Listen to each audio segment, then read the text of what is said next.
Okay, so we were discussing about the effect of a battery that we are putting into this BC, base collector PN junction. So when the collector base PN junction is forward biased, what happens? So forward biasing this PN junction means connecting this P side to the positive terminal of the battery and this N side to the negative terminal of the battery. So in this way, the collector base junction is also forward biased.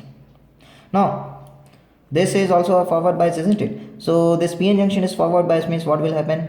Anyway, the this battery, what it will like to do is this will like to create the holes will try to diffuse onto this side, electrons try to diffuse. Now we know that the holes will try to diffuse on this side, but the number of holes available for base to diffuse onto the N side is very small. So forget about that. Holes diffusing from base to emitter very small. So majority of the current will be because of the electrons diffusing that we already discussed, isn't it? So lots and lots of electrons here, and these electrons because of this battery they will like to diffuse here, but we know that these electrons aren't able to combine with the holes here, and they are moving into the collector side. What is this battery doing to these electrons which are incoming from the emitter? Repelling. Why? Because this battery here, it creates a high potential here, and this battery creates a low potential here, and so this battery will like to create its own electric field like this, and this electric field here will apply a force on the electrons like this. So this is the force on electrons coming from emitter. So whatever electrons were trying to come from emitter, they are repelled, get lost. So the current will decrease. Not only that, we know that this PN junction itself is forward biased. So this PN junction itself will try to drive its own current. So we know that there are definitely lots and lots of holes here also in this collector, because this is N type. So these electrons, because of this electric field of the battery, this will try to move in this way. So it wants to drive its own electrons into the emitters rather than collecting the electrons coming from emitter. So it wants to drive its own current like this wants to drive its own current like this, both clash, nothing happens. Current is negligible, or it's not exactly negligible. We'll discuss about this. In this case, we say that the transistor is in the saturation mode. When it is in the saturation mode, when both of these PN junctions are in the forward bias. So one thing is clear, the transistor action is destroyed. What is the transistor action? It's very simple. Transistor action is a phenomena in which the PN junction of the emitter base is forward bias, and electrons aren't able to combine with the base holes, and electrons are going to come to the collector. Collector is supposed to receive them and dump again here. However, the collector, instead of receiving these electrons, are going to repel the incoming electron because it is forward biased. The same thing happens in PNP. Now instead of electrons here in PNP, there are all holes here, lots and lots of holes, holes, and very few electrons, because this is lightly doped.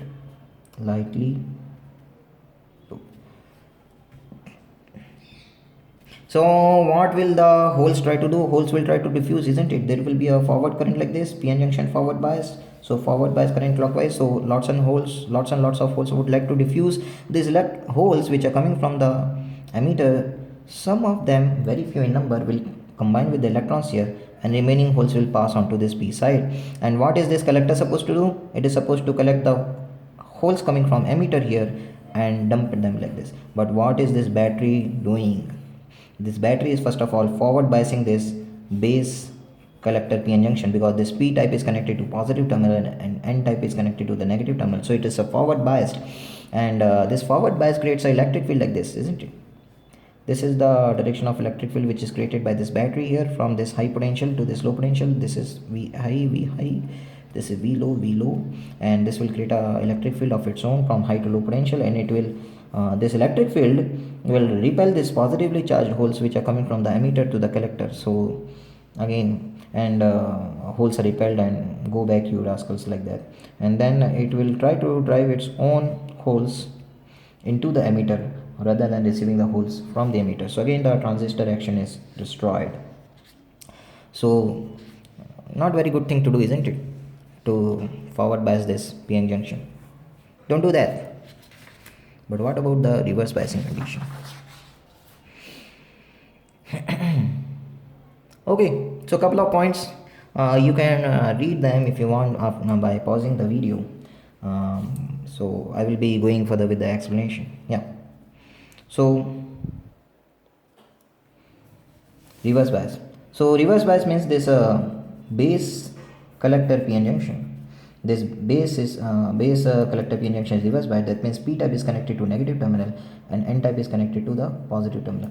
So this let's say this battery is VBC because it's the potential difference between the base and the collector, or we can call it VCB also because C is at high potential and B is at, so whatever, VCB, BC. We'll discuss about these terminologies later on, but anyway, there is a battery. Okay, so again, this is a forward biased PN junction, so lots and lots of current will try to flow like this. So basically this will PN junction with the forward biasing will have its barrier height decreased, and because of the decrease in barrier height, as you know, lots and lots of electrons into this N side here, these electrons will diffuse onto this side instead of combining with the holes here. Majority of them will go into the collector. Now these electrons which are coming from this emitter here, what is this battery doing? This battery is welcoming them.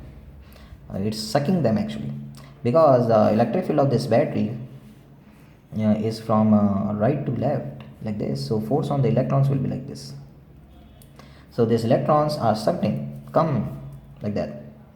So this positive terminal of the battery, this attracts these electrons coming from the emitter, and so the transistor action is somewhat enhanced or supported, you can say.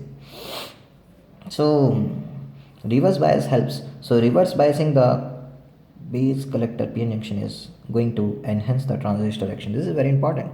Now, won't it try to drive its own current? Ultimately, this is a PN junction, isn't it? Whenever a PN junction is biased, the current flows through the PN junction. But the thing is, this PN junction, this collector base PN junction is reverse bias, and we know that the reverse saturation current is very small, isn't it? If you remember the IV characteristics of a diode, this reverse current is very small, and it saturates also very fast. It's in microampere, very less microampere, so generally we neglect it. So this battery will reverse bias the collector base PN junction, and it will try to drive its own reverse current, which is negligible.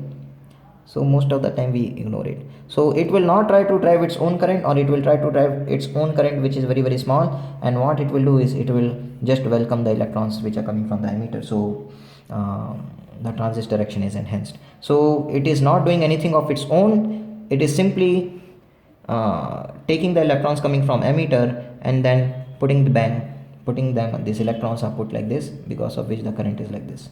So just electrons are welcomed and then thrown here. So which is very important, what this battery is not affecting this current. So what is affecting this current here? These electrons which are moving like this, these electrons moving like this, and thus there is a current like this. This current is not controlled by this battery, because this battery is not trying to drive its own current. Then what is this current depending on? This current depends on how many electrons are coming from this emitter, and whatever electrons are coming from this emitter by diffusion from here to here, because of the forward biasing. See why the electrons are diffusing here? Because we have reduced the barrier height in the base emitter PN junction by forward biasing it. So because of which the electrons are able to diffuse onto this side, and whatever electrons are diffusing, it is just welcoming them and putting them here. So the current in the output circuit is not controlled by this output voltages here. It is dependent on this electrons which are diffusing. What is this electrons diffusion depends on? How much barrier height are we decreasing by putting a input battery here. So this is very important. So no current from this side, whatever current is given by this, this battery will simply allow that current to flow. So we say that when the collector base PN junction is reverse biased, transistor action is enhanced. The same thing happens with PNP. Instead of electrons diffusing, there are holes diffusing. So lots and lots of holes here into this P side. This will diffuse onto this, and instead of repelling them, this is the electric field of the battery, because now this PN junction of this collector base is reverse biased. That means this N side is connected to positive terminal here, and this P side is connected to negative terminal. So this is a PN junction reverse biased, and this battery have its own electric field like this, and the holes which are diffusing on from emitter to the collector here and coming here, these holes will be accelerated more in their direction of motion, and they are like welcomed or accelerated, and this holes will again go like this. So current will be established like this here, and some current will definitely go from here to here because of the recombination of holes with the electrons in the base.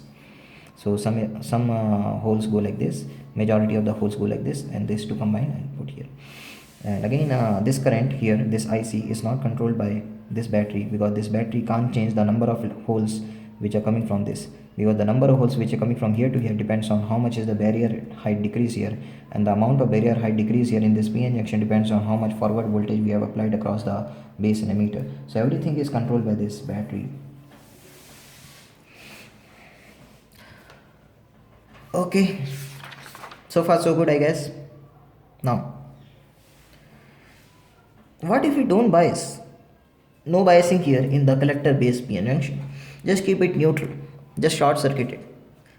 Well, that's not the case, because this is an output current here, and this output current we want to utilize it across a resistor. Now, assuming that resistor was not there.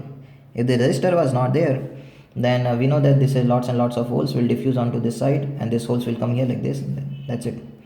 But in actuality, what happens is there is a resistor here, and as soon as these holes onto this P side, because of forward biasing of emitter base PN junction, these holes from P side will diffuse here into the collector, and they go here, and these holes are positively charged move here in this direction, thereby constituting a current like this. There is a potential drop across this resistance.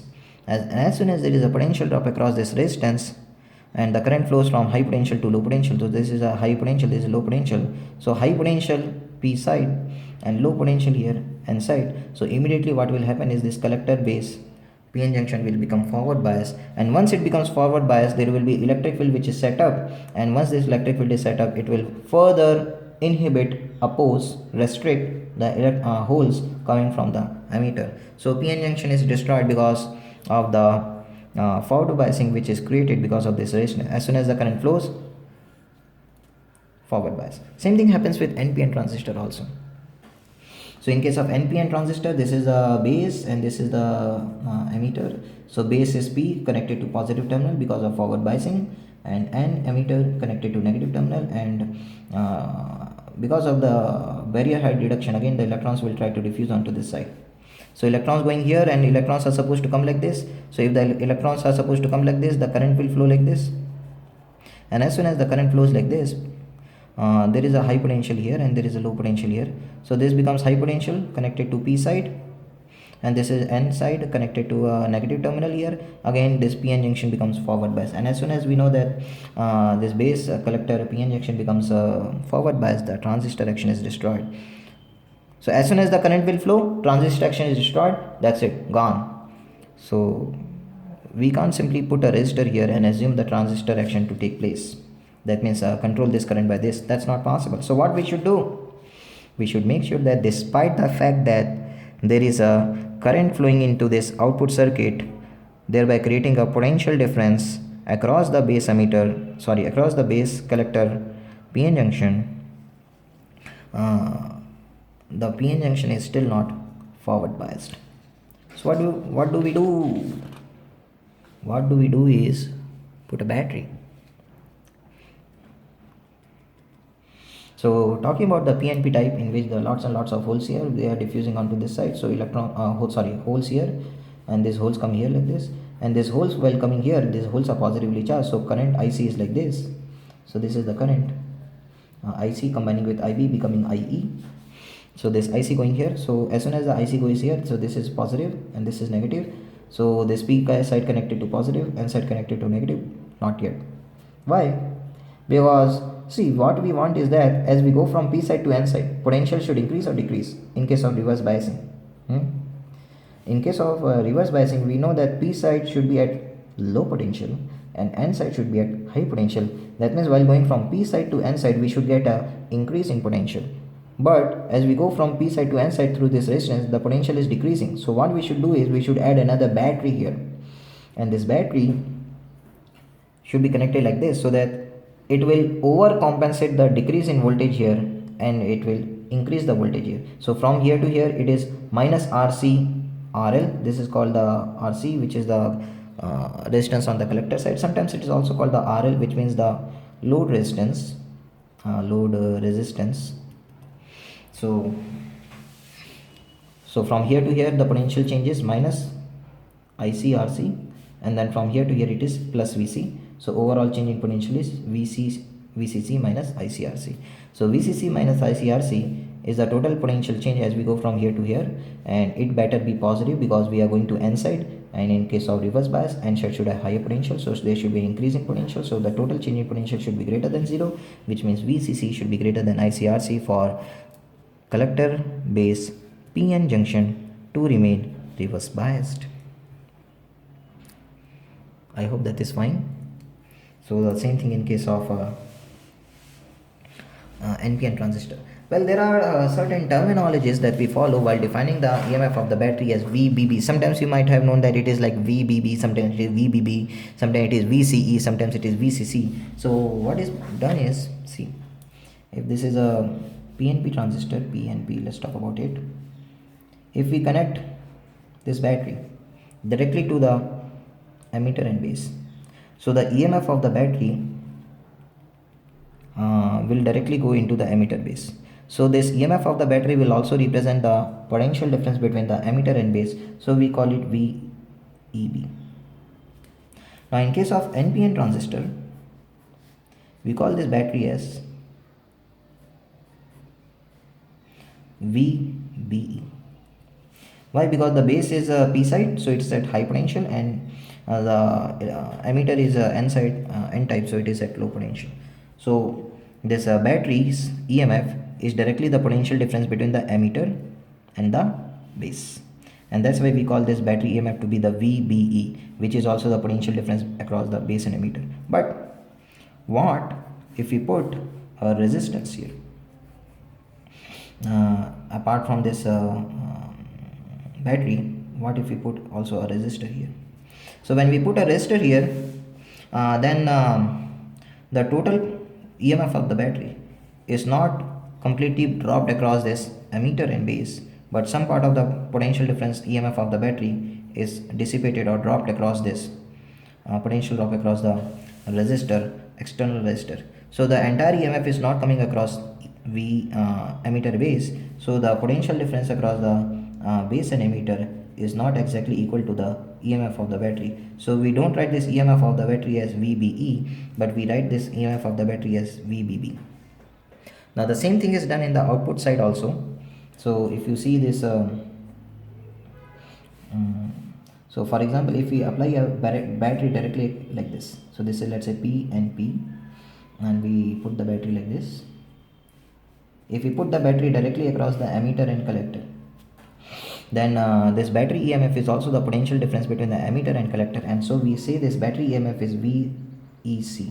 Why VEC? Because E is at high potential and C is at low potential. So this first one is always at the high and second one is always at the low. Whereas if we take the case of NPN transistor and we connect a battery directly across the emitter and the collector like this, then we can call it as VCE. Why? Because the battery EMF is directly the potential difference across the emitter and the collector, because the entire battery is connected directly across the emitter base. So whatever is the EMF will be dropped completely across the emitter base. We are obviously neglecting the internal resistance of the battery. But what if apart from a battery there is some kind of a resistor also? Then we know that entire EMF of the battery will not be coming across this, but EMF will partially come across this external resistor, and some potential drop, whatever is remaining, will come across emitter and collector. So the entire VCE in this case will not be equal to EMF of the battery. So we don't write the EMF of the battery as VCE, we write it as simply VCC. So I hope you have understood the difference between writing the EMF of the battery as VCC and VCE, whereas writing the EMF to be the VBB as well as the VBE. So simple thing.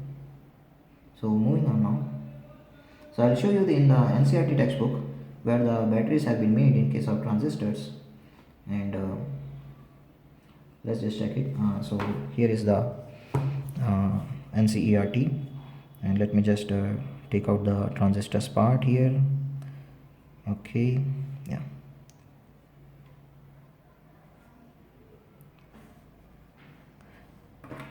See, this is base and this is emitter, and you can see this is a simply a emitter, which is an ideal emitter, zero resistance.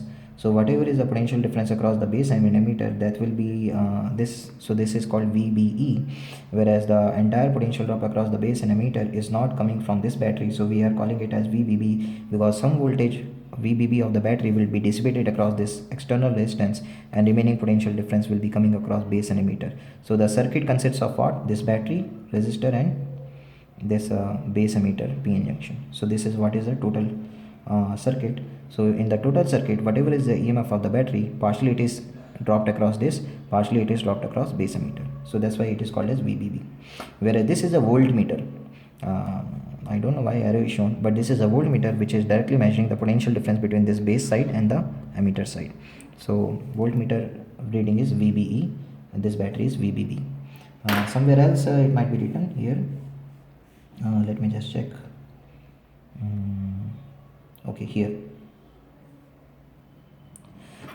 See, if this resistance RC was not there, this RC was not there, then whatever is this EMF of the battery, that would have come across simply this collector and emitter. So we would have called that battery as VCE. But we are not calling this battery as VCE because the entire EMF of this battery is not dropped across this VCE, because something is coming across this RC also. That's why we are calling it as VCC. Similarly, here we have VBB, and if we go to some other where are the output characteristics and input characteristics, where is the battery? Okay, yeah. Again, whatever is the voltage across this collector and emitter, that is this VCE. So that is what is the terminology which is given here.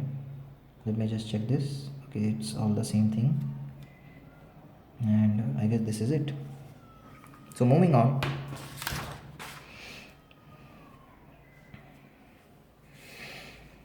Okay, so I hope you understood why there is a VCC requirement here. What is VCC requirement? To make the base collector PN junction reverse biased even when current is flowing through the load resistance, which tries to forward bias the base collector PN junction. This will make sure that resistor does not succeed. So it will create the opposite potential difference. Same is the case with the NPN also. You can figure out of your own, isn't it? Something you should do of your own also. Huh?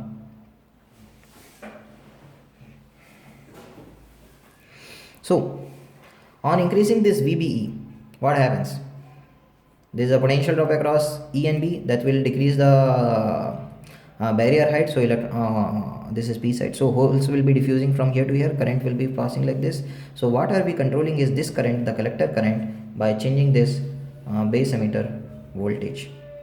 So on increasing VBE, IC, okay, IE is increased, yeah. So this electron emitter current is increased, emitter current. So emitter current is increased. So as emitter current is increased, which in turn increases this collector current, and so a change in IC is produced by changing VBE. So change in IC per unit change in this VBE, that's called as the transconductance. Conductance, isn't it? Conductance opposite of resistance. So resistance is potential by current, so conductance is current by potential.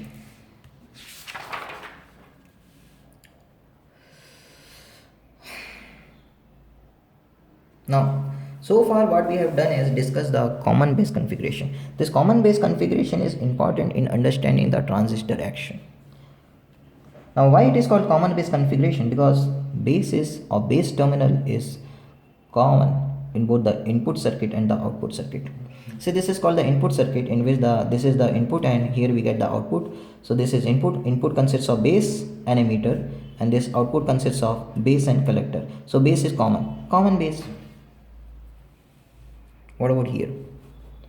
Now this is called the common emitter. Why? Because this is the input, the blue one. So input consists of the emitter and base. So instead of connecting the output across the base and collector, this output is across this collector and emitter. This is emitter, this is base, this is collector. I always draw the emitter on the left side, so you can not worry about it, because that whether it is emitter or not. So but anyways, I will write it emitter, base, collector, EBC, isn't it? So this is what is a common emitter configuration.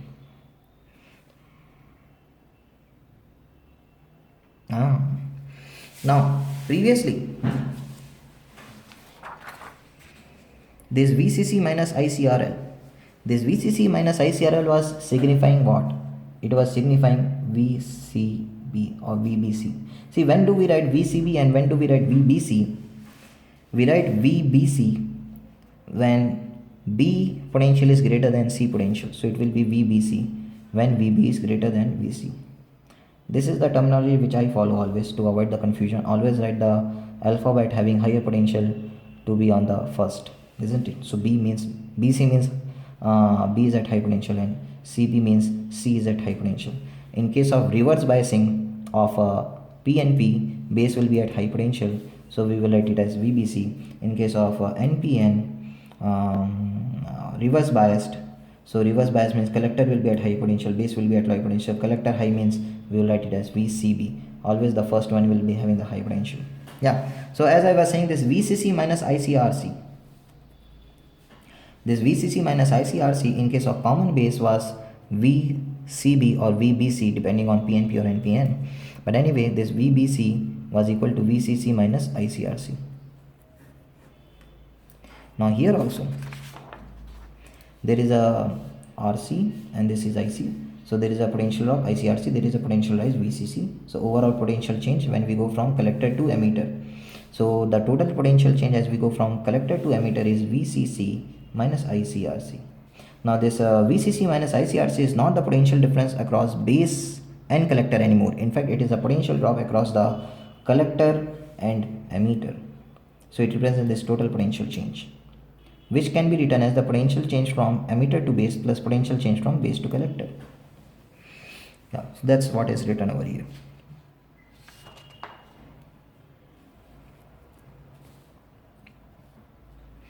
So you can just read it. There is a potential drop from emitter to base in case of PNP. We know that this will be forward biased. So from here to here potential will decrease, and we want this collector to this base to be at higher potential because it is N region. We want to reverse bias it. Reverse bias what? Reverse bias the collector base PN junction. So for that, N should be at high potential, P should be at low potential. So from here to here, high potential to low potential. So potential drop here and potential drop here. So from here to here also potential drop because of forward biasing. From here to here also potential drop because of reverse biasing.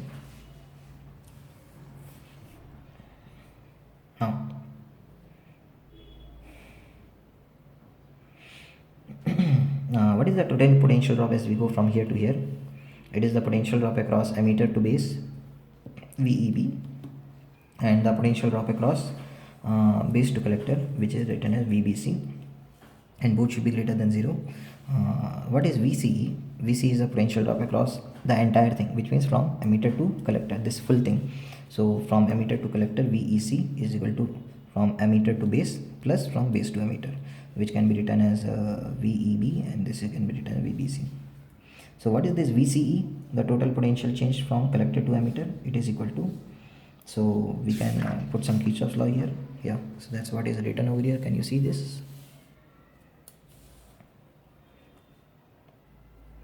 Okay. So as we go from here to here, from starting from this collector and going into this emitter, we can see that first there is a, so this is PNP, isn't it? Because the current is flowing like this, so it has to be PNP. If you want to complete the circuit, you can do like this. Okay. So holes coming like this and holes will be going like this. So this is how the current is flowing. So from here to here there is a potential drop. How much potential drop? Potential changes minus RL, ICRL. See, you can write it as RL or RC, it doesn't matter, and then from here to here there is a potential increase which is plus VCC. So overall potential increase is VCC minus ICRL, and the total potential increase as we go from collector to emitter, there's a total potential increase. So this total potential increase is the final potential because we have gone to emitter finally. So final potential minus the initial potential, which is equal to VCE, or we can write it as VEC. So VEC is equal to VE minus VC is equal to VCC minus RCRL. So that is what is written over here. Now we want this to be positive. We are talking only about this PN junctions only, PNP transistor only, and we want this VBC to be positive. And for that, we know that VCE is this VCC minus RCRL. So this is VCC minus RCRL, and this is VEB. And for this to be positive, what is VBC by the way? So if you see here, VBC. So for this to be positive, this entire thing should be greater than this. So VCC minus RCRL should be greater than VEB. We can write it like this.